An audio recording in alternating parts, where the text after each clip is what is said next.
What's going on, guys? Same Circle Wrestling here. Payback was this past weekend, and it wasn't the most eventful pay-per-view, in my opinion. I think all of us agree that it definitely could have gone differently in a lot of ways. But with 2 weeks till Elimination Chamber, we definitely have things to look forward to, especially with Kevin Owens showing up on Raw. So we have quite a bit to talk about tonight, and we're going to try and compact it as much as we can because we're on a time restraint. We need to not make an hour episode. Yeah. I mean, optimally, we would like to do that, but it's not going to happen, so. So anyways, it was an uneventful card. I mean, we had the opening pre-show match, which was the Ascension versus the Meta Powers of Curtis Axel and Damian Mizdow. I was very happy that the Ascension finally got, a relatively noticeable win. Yeah, I mean, other than that, there wasn't much to add to it. I mean, I think it was just a little bit of extra entertainment in getting the Ascension a tiny win on a pay-per-view. Well, yeah, it was a kickoff show, too, so. It was something they really needed if they want the gimmick. Well, the gimmick may as well be dead in the water, but for the workers to have any sort of chance, that really needed to happen. They needed a reason to be in the Elimination Chamber match, and them going over the Meta Powers is a way to argue as why the Ascension is in the chamber and the Meta Powers are not. You can look at that match and just say that, wins and losses 1-1. Yeah. We also saw Sheamus and Ziggler, which was a pretty good match. Ziggler got cut relatively bad, so that was probably the highlight of the match, but I thought that it was nice to... I think we all guessed that Sheamus was going to take it, because really, Ziggler doesn't have a lot to lose by losing that match. Well, especially when you had the fact that Dolph Ziggler won the match in the previous pay-per-view, and then Sheamus humiliated him. And then because Sheamus was humiliated himself, he needed to get back in the win column on a pay-per-view, so that was pretty much the easiest way to do it. Right. We saw the New Day beat Kid and Cesaro. We saw Bray Wyatt defeat Ryback, which was nice because you don't always see Bray Wyatt win, and it's nice to see him win, bottom line. Yeah, it was his last win since, Dean Ambrose? Yeah, I believe so. Back at Tables, Ladders, and Chairs. And then Cena and Rusev. Which was a confusing finish because Lana then says that Rusev was saying, I quit. So we don't get that in English, so I think that's the third pay-per-view in a row that we can all argue there was a completely screwed up finish that's kind of just overly confusing to everyone else. However, it was an entertaining match. Lots of fighting outside the ring, some cool spots with the AA onto the pyro. I thought the match itself was good. The ending was questionable. Yeah, that's about what I'd say. I mean, that's pretty much par for the course with Cena matches at this point, though. I mean, I think they realized that they made a mistake because they really cleared it up the night after on Raw. They pretty much instantly cleared it up, so it really wasn't as big of a storyline as it could have been. No, and the biggest factor moving forwards is that you just gave Rusev, 4 losses in a row, especially when it comes to that belt. So, I mean, as Raw will show us when we talk about it in 5 or 6 minutes, I mean, something's got to change with Rusev in order for us to take him seriously. Yeah. And that's really the problem is now with Lana leaving Rusev, which we'll probably talk about in a bit, but that's kind of taking away from Rusev as well, so where does he go from here is really the question that I'm looking at. He's got to find new energy. Yeah. Well, he's got to find somebody to feud with, first of all. Dolph Ziggler, baby. Yeah, well, I almost guarantee that is going to happen. So Naomi and Tamina defeated the Bella Twins. Not much to say about it. Which, actually, tonight on SmackDown, they announced that there's going to be a 3-way match at Elimination Chamber for the Divas title between Naomi, Paige, and Nikki Bella.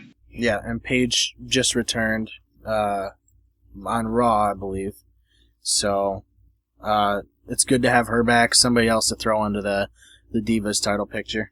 That's going to be a litmus test of how sold they are on Naomi, because if they're not with Paige back, yeah, Naomi becomes virtually dispensable as far as the title scene goes.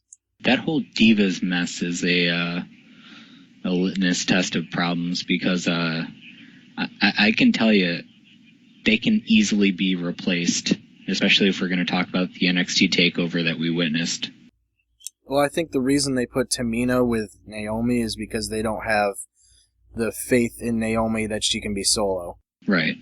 At least it makes storyline sense. I mean, Tamina was the valet for the Usos when they debuted. Mm-hmm. They were heels, and Naomi has that connection to the Usos as well, so it actually kind of makes sense. It's a little more continuity than you expect out of WWE.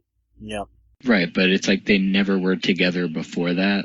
So all of a sudden you see them together, and unless you're like crossing all those dots off, like looking back in history and how they actually do know each other, it's like all of a sudden seeing The Rock come out and hang out with Roman Reigns, but pretending that we never ever heard that they were actually related. It's just like, well, what the hell are these two people doing together? We also saw Neville and Barrett, which ended in a count out. A largely forgettable match from two guys who have been putting on pretty good matches lately. Yeah.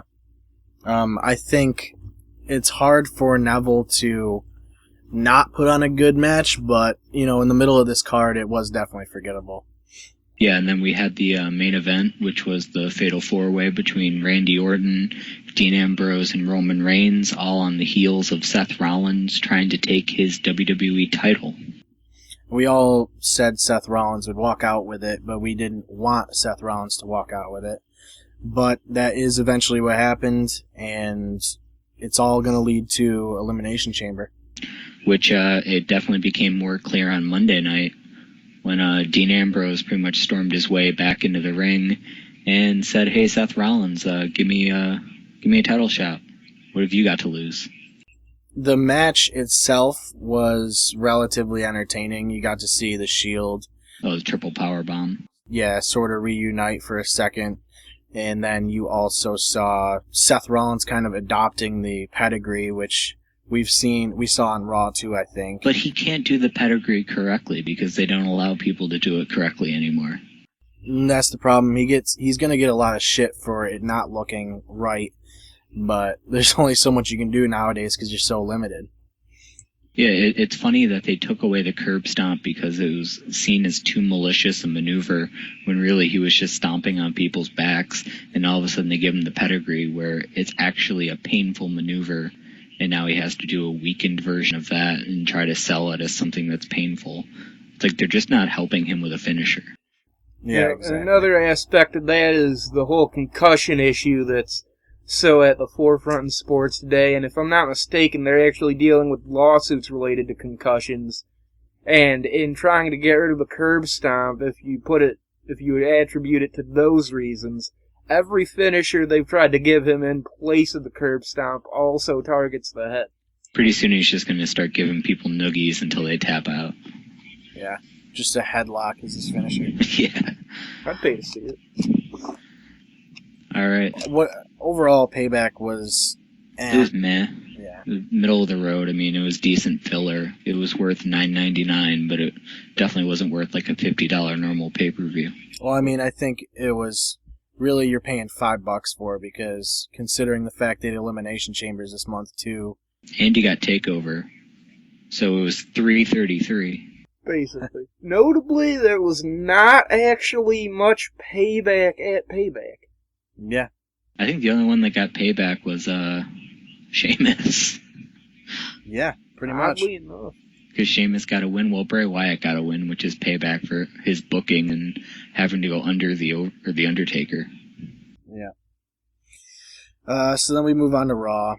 Which, I mean, throughout the entire episode of Raw, there's three things that stand out. There's Lana's apparently with Dolph Ziggler now, because chicks dig scars. Kevin Owens comes out during John Cena's open challenge and issues a challenge, not even for a belt. He just wants to beat the crap out of John Cena. Yeah. And we're going to get that match at Elimination Chamber. Yeah, and I thought that was interesting because at the time, Owens was already in a storyline. It's nice to see that the NXT guys are getting time on the mainstream shows because it shows, number one, that they have confidence in these guys, and also that they're thinking about promoting them relatively soon.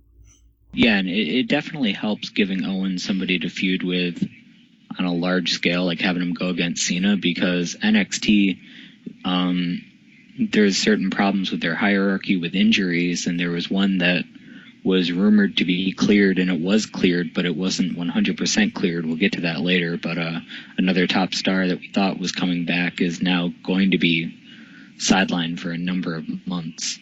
So it's good to see Owens get that kind of feud in the rub against Cena before he has to face Finn Balor. We also heard that they revealed all of the spots for the Elimination Chamber matches, both the tag team match and the Intercontinental Elimination Chamber match. I think we posted them all on our Facebook page, so if you're following us, you'll get all that info. Like, we try and post results. I try to, at least. I try to post the results either the night of, right after, or the day after. So if you're paying attention to that, you know exactly who's going to be in those matches. Yeah, and I just brought it up quick. For the IC title at Elimination Chamber, it's going to be Sheamus, Ryback, R-Truth, King Barrett, Rusev, and Dolph Ziggler. So there's a bunch of little storylines woven in there. Mm-hmm. It's a pretty solid lineup. I was surprised at how much they actually mixed it up from the previous Intercontinental title scene with the ladder match at WrestleMania. It wasn't much of a change, but it was still more than I was expecting. They gave us Rusev, which is something that kind of threw me off. Yeah. But if he's going to be going against Dolph Ziggler, that ties up a third of the chamber. Yeah, it is kind of strange to throw him in there, but with the way his storyline went, you don't really have anywhere else for him to go at the time. And the tag team championship in the chamber will be the New Day against Lucha Dragons, Tyson Kidd and Cesaro, the Primetime Players, the Ascension, and Los Matadores. I think that's going to be interesting because of the way that they're going to format it. Realistically, it's hard to get. It's going to be difficult to have a tag team elimination chamber match with 6 tag teams. I think Harper and Rowan didn't make it just because they can't fit in the pod. Wouldn't even be surprised, really. But then they could have started the match. True. So I don't know. That's too obvious. Yeah, I'm actually expecting them to maybe be feuding with the champs after the Elimination Chamber. Maybe a pay-per-view in between there, but I don't know. There's a lot of things they could do. I might even see them interfere in the chamber match realistically. We already know the Primetime Players are going to win, baby. It's a pay-per-view. You got to make them millions of dollars.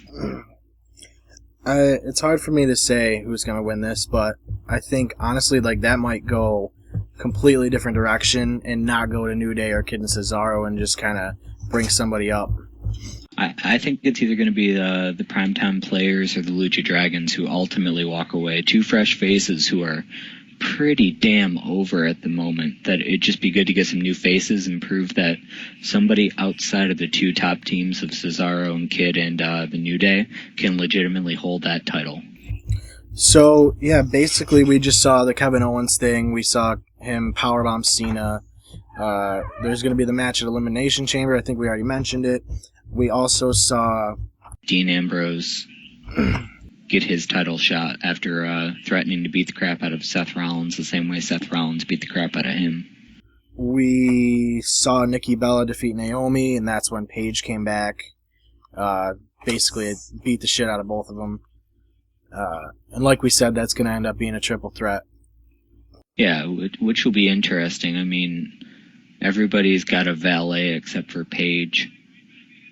Naomi's got Tamina, and Nikki's got Brie, so who's Paige going to bring to the ringside to help her out? So, I mean, not much else to note about Raw this week. We just watched SmackDown. It wasn't really very eventful. Mostly like recaps and shit like that, which is unfortunate because, I mean, it's almost like when they do start to pick up momentum on these shows, they just fucking lose it all of a sudden. Yeah, and it's kind of a struggle, especially with the short lead up between pay-per-views, that they're not taking full advantage of the 5 hours of television they have every week to try to enhance some of these storylines and make you care a little bit more. It really lends it onto the in-ring work of the few matches people have and will have at Elimination Chamber that will really sell the whole product moving forwards. That's exactly it. Like, it seemed like on Raw, they just kind of were throwing out the names of all these teams that are going to be in the chamber matches with no motivation for them to be in the matches because they only have 2 weeks to build up to it. And it's like, you could at least stretch it out for a week or, you know, at least have some sort of motive for most of these teams to be in there. It really doesn't make a lot of sense. I mean, you have the app, you have the network, which is airing 24/7, and you just can't find the time for any sort of character development or plot advancement. There's so many different outlets that they can use for that kind of thing. I have good news. What is it? I'll talk about it when we get to NXT, but Seth, it's a question I was asking like the entire time we watched TakeOver last night. Well, let's go to NXT then. I didn't mean to cut anyone off, but I was just reading the results, and it turns out there was a dark match before that happened. Before what? For NXT TakeOver. Oh, really? Yeah. Well, what the hell was it? Scott Dawson and Dash Wilder, whoever the hell they are, were beaten by the Vaudevillains. Oh, shit. I think we saw Scott Dawson before, didn't we? Yeah, he was on one or two of them. I think he was in an obvious squash match against maybe like Ty Dillinger or somebody. Yeah, I think so. Scott Dawson and Dash Wilder, I believe those are the mechanics. They've been on NXT quite a few times. They were never really anything above the low card, but they've been there. I was just asking Seth, where the hell were the Vaudevillains for everything? I don't know where they've been. Because they were like right in the thick of it as one of the top teams for like 6 months, and all of a sudden you haven't even seen them or even heard about them. Yeah, somehow like they just drop off the face of the earth, and I feel like nobody actually noticed they were gone. I did, because Aiden English is married to Eddie Guerrero's daughter. Oh shit, that's right. I think it's Aiden English. One of them. Yeah, one of them. One of the villains. Oh yeah, it is Aiden English. But that card was all right. I mean, it was pretty interesting. The first match suffered from the loss of Hideo Itami, which we've known about since WrestleMania, but they played it out as something that happened earlier yesterday in the parking lot. So it changes the opening match from a triple threat for the number one contender to just being Finn Balor against Tyler Breeze. What a shame. What sucks is that it's a quarterly... TakeOver is a quarterly event. And when you have a TakeOver that really... nothing really changes on, it's unfortunate because you don't have a huge title change or anything like that. And you don't have a lot of these. You only have 4 of them a year, so you might as well do something big on these shows. It was kind of unfortunate that nothing really big happened besides the Samoa Joe scene. I think realistically, the whole show suffered from basically how they had to move up the last special before WrestleMania, and it's still more ripple effects from the same problem that's given us the low period that NXT has been in. So hopefully they can move forward now, and we'll go back to the prime NXT we've had for most of the past year. Yeah. I mean, that's not to say the matches weren't good, because we saw 2 women's matches that were really good too, and most of the time you don't see 2 women's matches on a show like this, and it's like, you know, they were pretty high caliber matches, especially the Becky Lynch-Sasha Banks match. Oh, yeah. That's match of the year for me, hands down right now, across WWE or NXT. Yeah, I'd have to say I can't really think of one better off the top of my head. I mean, really, the brutality of that match was unbelievable. It's never imagined seeing that out of women under the WWE umbrella. Not to mention it was a women's match that went 15 and a half minutes. Yeah. Yeah, I mean, just the sheer length is impressive. Like, you can't even combine all the women's matches from Raw, SmackDown, and main event, and they don't even last up to 15 minutes combined. Yeah. So Finn Balor defeated Tyler Breeze. Bailey and, well, yeah, that was no big deal of a match. I mean, it could have been a lot cooler. Yeah. I don't know. I want to see Tyler Breeze get a push, but I think he's in a comfortable spot right now. He's getting TV time. He, doesn't have to travel all over the place. I don't think he minds where he is, to be honest with you. I wouldn't. You really have to wonder what they're going to do with him going forward. I mean, He's obviously ready for that title shot, but he's not in that picture.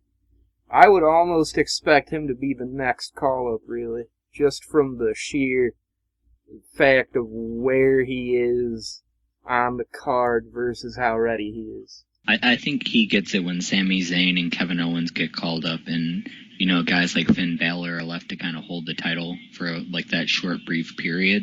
I can see Tyler Breeze being the guy to dethrone Finn Balor. And it's interesting because you do think that the guys at the top of the division are going to be the first to get called up, naturally. But you also have to think about the fact that they're not in storylines, so that could be another reason why, they're going to get promoted. But you look at guys like Adrian Neville, and he was in a storyline for a long time and then was basically just gone off of NXT for quite some time, and then all of a sudden he shows up on the main roster. Yeah, I mean, we definitely see that with Tyler Breeze, where, outside of this match, he doesn't even have anybody, like, toying with a rivalry with him. So, maybe you see him on television sneaking his way back up into WWE. That would be pretty exciting. I'd be excited to watch that.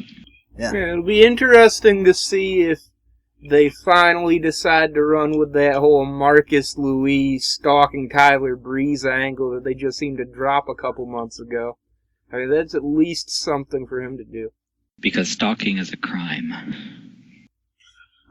So I guess really the other notable match was Enzo and Cass versus Blake and Murphy, who defended the tag team titles. I thought that Enzo and Cass were going to take it here because they're really over at this point in time, and Blake and Murphy have just been kind of non-existent as far as the tag team division. The tag team division in general has been non-existent in NXT, but I thought that Enzo and Cass were over enough to this point where they'd give it to them. Well, that was kind of my point I was hitting about, where are the vaudevillains? Because you have Blake and Murphy and Enzo Amore with Colin Cassidy, and you look at that and you go, yeah, that's our tag team division. And all of a sudden you got like 2 or 3 teams that you can put together if you want to pretend that Jason Jordan and Ty Dillinger are still friends. But other than that, yeah, you have like 2 or 3 tag teams. So I didn't really think they were going to change the title. I think this is going to get drawn out. Yeah. Yeah, I was a little surprised too because, everything about Blake and Murphy screams transitional title reign. Yeah, exactly. And the thing is that they haven't done anything, so I guess keeping the belts on them is the right thing to do so that they can get thrown into a storyline and kind of prove to people what they can do. Yeah, and so I'm excited to see if they can try to make better tag teams moving forwards, but I feel like that's pretty much the low point of NXT right now, is their limit. Yeah, I agree. Realistically, there's not much to the tag team division at this point. But like we said before, the Sasha Banks match was really good. Lengthy, and it had some cool spots. I thought that they both really proved that they deserve to be at the top of the division. They both deserve to be on the main roster as well. Last night served as Becky Lynch's coming out party. Yep. We've always kind of seen her for the last couple months. She's been in and out of matches, but she's never really taken the commanding role on anything, especially when you saw her in like the Fatal 4-Way, where we're like, okay, she's probably just in there to fill up the 4th spot. But, last night on NXT TakeOver, it definitely cemented the reason that she's at the top point that she's at, and definitely shows that wrestlers like her, Sasha Banks especially, and also like Charlotte, they can go to the main roster tomorrow and completely transform the Divas division in WWE, which is just garbage right now. Yep. They can transform it, given they get at least similar booking to what they get down in NXT, but I really don't have a ton of faith in that prospect. Well, other than that, we just had Sami Zayn and Kevin Owens, which ended in a no contest. Basically just because it ended the same way their last match ended, which was just Owens powerbombing the shit out of Sami Zayn for a couple minutes. William Regal comes out, and Samoa Joe also comes out. So that was basically how it ended. There was really no definitive conclusion to the match, unfortunately. But Kevin Owens retains, basically, is what I'm trying to say. Yeah, and I think there's two big things to pull from this match. One was that Samoa Joe came out just to show Kevin Owens he can't be the, class bully anymore. And the other one is the fact that reports are now showing that Sami Zayn was cleared to compete in the match, but he wasn't cleared for 100% participation, and he's actually set for shoulder surgery in the beginning of June, and he'll be out all summer. Yeah, so they did a pretty good job of writing him off. Really, the story of the whole pay-per-view was they did a pretty good job of writing around the hardships and injuries that came up. Yeah. I think they did a pretty good job of that. I mean, the pay-per-view clearly suffered a little bit for it, but they really mitigated the damage as best they could.